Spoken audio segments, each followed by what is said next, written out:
સારી લાગી હોય તો પ્લીઝ મને લાઈક કરજો, સપોર્ટ કરજો, આગળ વધારજો. કાલે આવી નવી રેસીપી સાથે.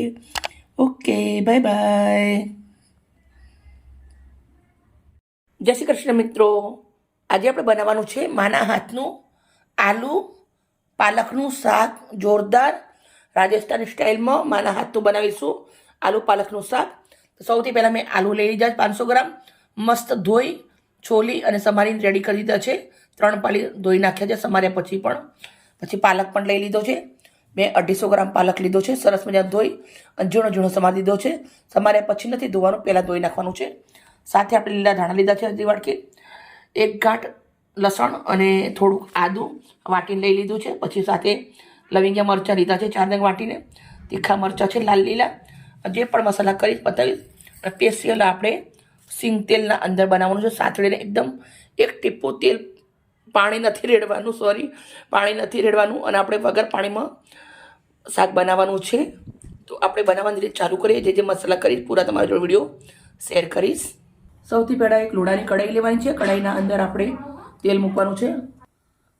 કઢાઈ સરસ ગરમ થાય પછી આપણે અંદર સિંગ તેલ નાખવાનું છે. તેલને સરસ ગરમ થવા દેશું.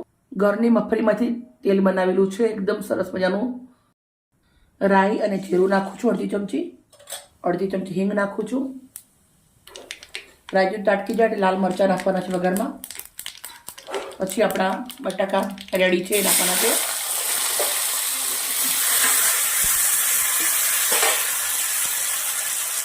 હવે આપણે આને સરસ બટાકાને તેલના અંદર સાંકળવાના છે. તો સ્ટેપ બાય સ્ટેપ આવી રીતે ફેરવતા જશું અને બટાકાને સરસ મજાના તેલના અંદર સાંકળી લેશું.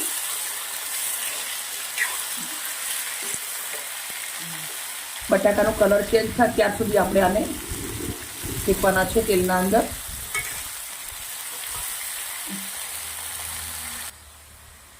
બટાકા તેલના અંદર સરસ મજાના સંતળાઈ ગયા છે, તમે જોઈ શકો છો. મસ્ત બટાકા રેડી થઈ ગયા છે. તો હવે આપણે આવી રીતે સાઈડમાં આવી રીતે કરી દઉં છું થોડા. અને જે મેં લીલા મરચાં, લાલ મરચાં, આદું અને લસણને મરચાંની પેસ્ટ નાખી દઈશું. એને ખાલી આવી રીતે 2 મિનિટ સાંતળી લેશું સાઈડના અંદર. પહેલાં આપણે સાંતળો તો આ બળી જોત એટલે આપણે પાછળથી સાંતળીએ છીએ. બટાકા ભેગી સાંતળી હોય તો બળી જોત સંતળાઈ ગઈ છે સરસ. હવે આપણે આવી રીતે એને મસ્ત મિક્સ કરી દેવાનું છે. સાથે હવે આપણે પાલક ભરપૂર સમારી રાખ્યું છે એ નાખી દેવાનું છે. પાલક દેખાય છે ઘણો બધો, પણ થોડી જ વારના અંદર આ પાલક ગળી જશે. તો આપણે પાલકને આવી રીતે અંદર નાખી દઈશું.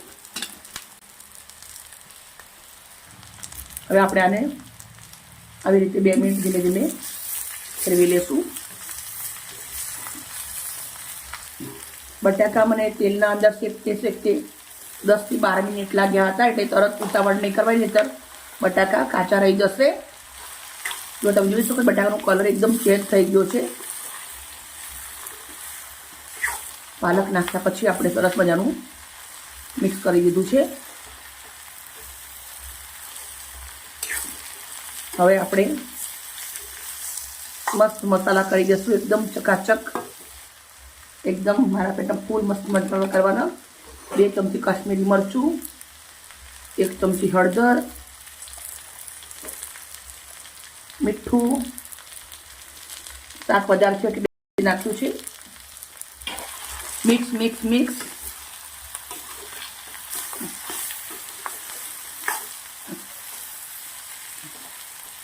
પાલકના અંદરથી પાણી છૂટે એટલે મસાલાના અંદર ભરપૂર લાગી જાય સરસ. તો આપણે સાથે જ લીલા ધાણા નાખી દેવાના છે. તો લીલા ધાણા નાખ્યા છે. તમે ઓછા વધારે કરી શકો છો. મને થોડા લીલા ધાણા, પાલક એવું બધું બહુ ભાવે એટલે હું થોડું વધારે પડતું નાખ્યું છે. વધારે ક્વોન્ટિટીમાં શાક બનાવ્યું છે. સરસ મિક્સ કરી દઈશું. મિક્સ કર્યા પછી આપણે 2 થી 3 મિનિટ સુધી મસાલા નાખ્યા પછી શેકી લેવાનું છે શાકને. શાક આપણું રેડી થઈ ગયું છે. તો આપણે ગેસને બંધ કરી દઈશું. તમે જોઈ શકો છો બહુ મસ્ત મજાનું એકદમ સૂકી ભાજી જેવું શાક રેડી થઈ ગયું છે. ગેસ બંધ કરી દઉં છું. શાકને આપણે મસ્ત બાઉલના અંદર સજાવી દઈશું. તમે જોઈ શકો છો એટલા તેલના અંદર કોરું શાક મસ્ત રેડી થઈ ગયું. એકદમ સિમ્પલ મસાલા વાપર્યા છે. કંઈ પણ જાતનો ગરમ મસાલાનો ઉપયોગ નથી કર્યો.